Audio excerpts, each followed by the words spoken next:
ನಮಸ್ತೆ, ಇದು ಚಿಲುಮೆ educational channel. ಇವತ್ತಿನ ಕ್ಲಾಸಲ್ಲಿ ನಾನು ಚೂಸ್ ಮಾಡಿರೋಂಥ ಟಾಪಿಕ್ಕು ಎವ್ಯಾಲ್ಯೂಯೇಷನ್ ಆಫ್ ಲರ್ನಿಂಗ್ ಅಂತ. ದ ಟ್ರಯಾಂಗಲ್ ಆಫ್ ಎವ್ಯಾಲ್ಯೂಯೇಷನ್ ಅಂತ ಕರಿತೀವಿ. ಈ ಒಂದು ಟ್ರಯಾಂಗಲ್ ಆಫ್ ಎವ್ಯಾಲ್ಯೂಯೇಷನಲ್ಲಿ ಎಜುಕೇಷನಲ್ ಅಬ್ಜೆಕ್ಟಿವ್ಸ್ ಒಂದು ಎಂಡಲ್ಲಿದ್ದರೆ ಎವ್ಯಾಲ್ಯೂಯೇಷನ್ ಒಂದು ಕಡೆ ಇರುತ್ತೆ, ಮತ್ತು ಲರ್ನಿಂಗ್ ಎಕ್ಸ್ಪೀರಿಯನ್ಸ್ ಇನ್ನೊಂದು ಎಂಡಲ್ಲಿರುತ್ತೆ. ಈ ಮೂರು ಕೂಡ ಇಂಟರ್ ಕನೆಕ್ಟೆಡ್ ಆಗಿರುತ್ತೆ. ಅಸೆಸ್ಮೆಂಟ್ ಅಂದರೆ ಏನು ಅಂತ. ಅಸೆಸ್ಮೆಂಟ್ ಅಂದರೆ it is a process of objectively understanding the state or condition of a thing by observation and measurement ಅಂತ. ಅಂದರೆ ಮಗುವಿನ ಅಂಡರ್ಸ್ಟ್ಯಾಂಡಿಂಗ್ ಯಾವ ಲೆವೆಲಲ್ಲಿದೆ, ಯಾವ ಒಂದು ಸ್ಟೇಟಲ್ಲಿದೆ ಅನ್ನೋದನ್ನು ನಾವು ತಿಳ್ಕೊಬೇಕಂದ್ರೆ ಅಸೆಸ್ಮೆಂಟ್ ಮಾಡಬೇಕಾಗುತ್ತೆ. ಇನ್ನು ಎವ್ಯಾಲ್ಯೂಯೇಷನ್ ಅಂದರೆ ಏನು ಅನ್ನೋದನ್ನು ತಿಳ್ಕೊಳ್ಳೋಣ. ಎವ್ಯಾಲ್ಯೂಯೇಷನ್ ಅಂದರೆ it is the process of observing and measuring a thing for the purpose of judging it and of determining its value either by comparison to similar things or to a standard. ಅಂದರೆ evaluation ಅಂದಾಗ ಮಗುವಿನ ನಾವು ಇಲ್ಲಿ judge ಮಾಡ್ತಾ ಇರ್ತೀವಿ. ಆದರೆ assessment ಅಂದರೆ ನಾವು ಯಾವ ಒಂದು ಲೆವೆಲಲ್ಲಿದೆ ಲರ್ನಿಂಗ್ ಎಕ್ಸ್ಪೀರಿಯೆನ್ಸ್ ಅನ್ನೋದನ್ನು ನಾವು ಇಲ್ಲಿ ಅಂಡರ್ಸ್ಟ್ಯಾಂಡಿಂಗ್ ಯಾವ ಲೆವೆಲಲ್ಲಿದೆ ಮಗುವಿನ ಅಂಡರ್ಸ್ಟ್ಯಾಂಡಿಂಗ್ ಅನ್ನೋದನ್ನು ಇಲ್ಲಿ ತಿಳ್ಕೊಂಡ್ರೆ ಇಲ್ಲಿ ನಾವು ಜಡ್ಜ್ ಮಾಡ್ತೀವಿ ಅಂತ ಹೇಳ್ತಿದ್ದಾರೆ. ರೀಸನ್ಸ್ ಫಾರ್ ಎವ್ಯಾಲ್ಯೂಯೇಷನ್ ನೋಡೋಣ. ಈಗ ರೀಸನ್ಸ್ ಫಾರ್ ಎವ್ಯಾಲ್ಯೂಯೇಷನಲ್ಲಿ ಮೊದಲನೇದಾಗಿ ಎನ್ಶ್ಯೂರಿಂಗ್ ಲರ್ನಿಂಗ್ ಟೇಕ್ಸ್ ಪ್ಲೇಸ್ ಅಂತ. ಅಂದರೆ it provides information about the level of understanding that the students are reaching. Students ಯಾವ ಒಂದು ಲೆವೆಲಲ್ಲಿ ರೀಚ್ ಮಾಡ್ತಾ ಇದ್ದಾರೆ, ಅವರ ಒಂದು ಅಂಡರ್ಸ್ಟ್ಯಾಂಡಿಂಗ್ ಎಷ್ಟಿದೆ, ಮತ್ತು ಅವ್ರಿಗೆ ಫ್ರೀಕ್ವೆಂಟಾಗಿ ಫೀಡ್ಬ್ಯಾಕ್ ಸಿಗ್ತಾ ಇದೆಯಾ, ಯಾವ ಒಂದು ಲೆವೆಲ್ಗೆ ಫೀಡ್ಬ್ಯಾಕ್ ಸಿಗ್ತಾ ಇದೆ ಅನ್ನೋದ್ರ ಬಗ್ಗೆ ಎಲ್ಲನೂ ನಮಗೆ ಈ ಎನ್ಶ್ಯೂರಿಂಗ್ ಲರ್ನಿಂಗ್ ಟೇಕ್ಸ್ ಪ್ಲೇಸ್ ಅನ್ನೋ ಒಂದು ಇದರಲ್ಲಿ ತಿಳಿಸ್ಕೊಡ್ತಾರೆ. ನೋಡೋದಾದರೆ ಎನ್ಶ್ಯೂರಿಂಗ್ ಟೀಚರ್ಸ್ ಎಫೆಕ್ಟಿವ್ನೆಸ್. ಇಲ್ಲಿ ಟೀಚರ್ಸ್ ಎಫೆಕ್ಟಿವ್ನೆಸ್ ಬಗ್ಗೆ ಹೇಳ್ತಾ ಇದ್ದಾರೆ. ಅಂದರೆ for example teachers must assess their students based on their primary learning objectives ಅಂತ ಹೇಳ್ತೀವಿ, ರ್ಯಾದರ್ ದೆನ್ ಆರ್ಬಿಟ್ರರಿ ಸ್ಟ್ಯಾಂಡರ್ಡ್ಸ್ ಅಂತ. For creating a quality learning environment. Quality learning environment ಅಂದರೆ ಈ ಒಂದು ಪಾಯಿಂಟಲ್ಲಿ ಅವರು ಯಾವ ಒಂದು ಟರ್ಮ್ಸನ್ನು ಎಕ್ಸ್ಪೆಕ್ಟ್ ಮಾಡ್ತಾರೆ ಅಂದರೆ ಇದು ಒಂದು ಎವ್ಯಾಲ್ಯೂಯೇಷನು ಲರ್ನರ್ ಸೆಂಟರ್ಡ್ ಇದೆಯಾ, ಅಥವಾ ನಾಲೆಡ್ಜ್ ಸೆಂಟರ್ಡ್ ಇದೆಯಾ, ಅಥವಾ ಅಸೆಸ್ಮೆಂಟ್ ಸೆಂಟರ್ಡ್ ಇದೆಯಾ, ಅಥವಾ ಕಮ್ಯುನಿಟಿ ಸೆಂಟರ್ಡ್ ಇದೆಯಾ ಒಂದು ಎವ್ಯಾಲ್ಯೂಯೇಷನ್ ಅನ್ನೋದ್ರ ಬಗ್ಗೆ ಇಲ್ಲಿ ತಿಳಿಸ್ಕೊಡ್ತಾರೆ. ಇದು ಕೂಡ ರೀಸನ್ಸ್ ಫಾರ್ ಎವ್ಯಾಲ್ಯೂಯೇಷನ್ ಅಂತ. ಟೈಪ್ಸ್ ಆಫ್ ಅಸೆಸ್ಮೆಂಟಲ್ಲಿ ಫಾರ್ಮೇಟಿವ್ ಅಸೆಸ್ಮೆಂಟ್ ಮೊದಲನೇದಾಗಿ this occurs over the short time as learner are in the process of making meaning of new content and integrating it into what they already know. Feedback to learner is quick to enable the learners to change their behavior and understanding. It is informal, observing the learner's work, or formal like written test by assessing projects. Formative assessment ಏನಂದರೆ ಇದು ತುಂಬ short ಪೀರಿಯಡಲ್ಲಿ ನಡೆಯುವಂಥದ್ದು.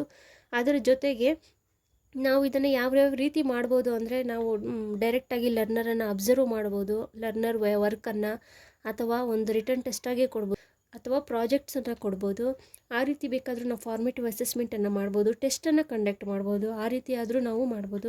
ಈ ಒಂದು formative ಅಸೆಸ್ಮೆಂಟನ್ನು ಯಾಕೆ ಮಾಡ್ತೀವಿ ಅಂದರೆ ಮಕ್ಕಳು ಯಾವ ರೀತಿ ಕಲಿತಾ ಇದ್ದಾರೆ ಮತ್ತು ಅವರ ಒಂದು ಲರ್ನಿಂಗ್ ಗ್ಯಾಪ್ಸ್ ಏನಾದರೂ ಇದ್ದರೆ ಅದನ್ನು ನಾವು ಐಡೆಂಟಿಫೈ ಮಾಡಿ ಅಲ್ಲೇ ನಾವು ಒಂದು ಆ ಬಿಹೇವಿಯರನ್ನು ಅಂಡರ್ಸ್ಟ್ಯಾಂಡಿಂಗನ್ನು ಚೇಂಜ್ ಮಾಡ್ಬೋದು. ಅದರಿಂದ ನಾವೇನು ಮಾಡ್ತೀವಿ ಅಂದರೆ ಈ ಫಾರ್ಮೇಟಿವ್ ಅಸೆಸ್ಮೆಂಟನ್ನು ಕಂಡಕ್ಟ್ ಮಾಡ್ತೀವಿ. ಪ್ರತಿ ಕ್ಲಾಸಲ್ಲೂ ಬೇಕಾದರೆ ನಾವು ಫುಲ್ ಕ್ಲಾಸ್ ಆದಮೇಲೆ ನಾವೇನು ಮಾಡ್ಬೋದು, ಈ ಒಂದು ಅಸೆಸ್ಮೆಂಟನ್ನು ಕಂಡಕ್ಟ್ ಮಾಡಿ ಬೇಕಾದರೆ ನಾವು ತಿಳ್ಕೊಬೋದು, ಅಥವಾ ಒಂದು ಲೆಸನ್ ಕಂಪ್ಲೀಟ್ ಆದಮೇಲೆ ಬೇಕಾದರೂ ಮಾಡ್ಬೋದು, ಅಥವಾ 1 ಮಂತ್ ಪರ್ ಮಂತ್ಗೆ ಒಂದು ಯೂನಿಟ್ ಕಂಪ್ಲೀಟ್ ಆದಾಗ ಬೇಕಾದರೂ ನಾವು ಈ ಒಂದು ಫಾರ್ಮೇಟಿವ್ ಅಸೆಸ್ಮೆಂಟನ್ನು ಮಾಡ್ಬೋದು. ನೆಕ್ಸ್ಟ್ ಸಮ್ಮೇಟಿವ್ ಅಸೆಸ್ಮೆಂಟ್ ನೋಡೋಣ. ಈಗ ಈ ಒಂದು ಸಮ್ಮೇಟಿವ್ ಅಸೆಸ್ಮೆಂಟ್ ಅಂದರೆ it takes place at the end of the large period of learning like the end of the term or an year. The results are primarily used by the teachers and schools to identify strengths and weaknesses of curriculum and instructions, with improvements affecting the next years ಅಥವಾ terms students ಅಂತ. ಅಂದರೆ summative assessment ಅಂದರೆ ಏನಿಲ್ಲ, ನಾವು ಮಕ್ಕಳು ಏನು ಕಲಿತಾ ಇದ್ದಾರೆ ಅದನ್ನು ನಾವು ಜಡ್ಜ್ ಮಾಡುವಂಥದ್ದು. ಇದು ನಾವು ಯಾವಾಗಲೂ ಮಾಡೋಕ್ಕಾಗೋದಿಲ್ಲ, ಶಾರ್ಟ್ ಟರ್ಮಲ್ಲಿ ಮಾಡೋಕ್ಕಾಗೋದಿಲ್ಲ. ಇದು ತುಂಬ ಲಾಂಗ್ ಪೀರಿಯಡ್ಗೆ ಒಂದು ಸರಿ ಆಗುತ್ತೆ. ಅದು ಒಂದು ಟರ್ಮ್ ಎಕ್ಸಾಮ್ ಆಗಿರ್ಬೋದು, ಅಥವಾ ಒಂದು ಇಯರ್ ಎಂಡಲ್ಲಿ ಮಾಡುವಂಥ ಎಕ್ಸಾಮ್ ಆಗಿರ್ಬೋದು. ಅದನ್ನು ನಾವೇನಂತ ಕರಿತೀವಿ ಅಂದರೆ ಸಮ್ಮೇಟಿವ್ ಅಸೆಸ್ಮೆಂಟ್ ಅಂತ ಕರಿತೀವಿ. ಇದರ ಒಂದು ರಿಸಲ್ಟ್ಸಲ್ಲಿ ನಾವು ಏನು ಮಾಡ್ಬೋದು, strengths and weakness of curriculum ಬಗ್ಗೆ ನಾವು ತಿಳ್ಕೊಬೋದು.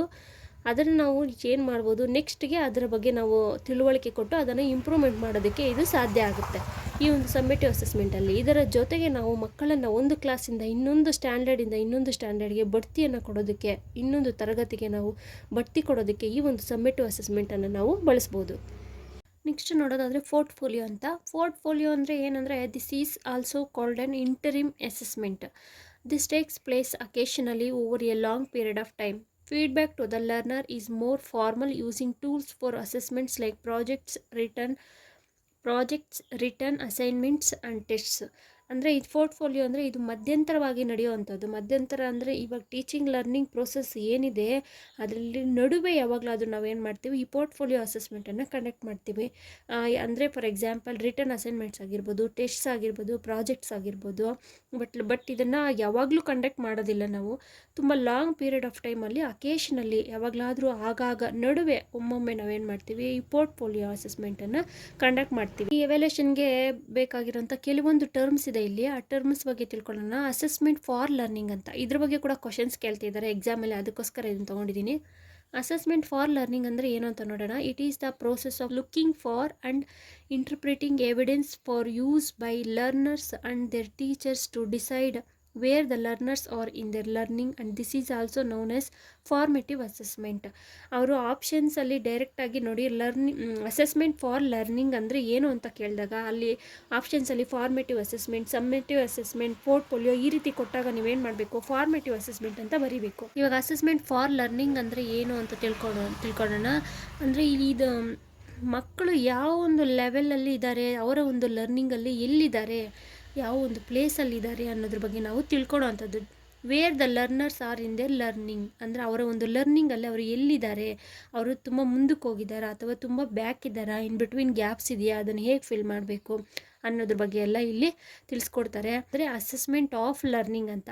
Assessment of learning occurs when teachers use evidence of students learning to make judgement and student achievement against goals and standards, and this is also known as summative assessments.